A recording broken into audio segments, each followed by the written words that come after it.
దేవుని సన్నిధికి వస్తున్నావు, పేరుకి వెళ్ళిపోతున్నావు తప్పితే నీకు ప్రార్థన అనుభవం ఉండడం లేదు. ఏకాంతంగా దేవునితో సహవాసం చేసే మనసు ఉండట్లేదు. లోకాశలు చంపుకునే మనసు నీకు ఉండట్లేదు. లోక ఆనందాన్ని చంపుకునే మనసు నీకు ఉంటలా.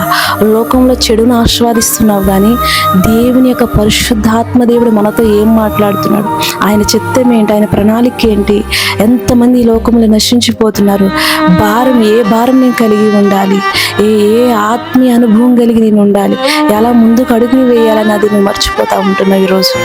ఈ దేవుని బిడ్డ, దేవుని నమ్మిన ప్రతి ఒక్కరు తెలుసుకోవాల్సింది ఏంటంటే భారం కలిగి ప్రార్థించడం నేర్చుకోవాలి. ఈ లోకం శాశ్వతం కాదు, ఈ లోకంలో ఉన్నవి శాశ్వతం కాదు. ఈ లోకంలో నువ్వు ఎంత ప్రేమించినా అది 3-4 ముచ్చట్ లాంటిది. కనుక దేవుని కొరకు శాశ్వతమైన రాజ్యము కొరకు నువ్వు పరుగు పెట్టినట్టయితే, శాశ్వతమైన ఆ పరలోక రాజ్యంలో నేను అడుగు పెట్టాలని ఆశ కలిగి ఉన్నట్లయితే లోక సంబంధమైన వాటిని పక్కకు పెట్టి దైవ సంబంధమైన కార్యాల కొరకు ఎదురు చూడాలి.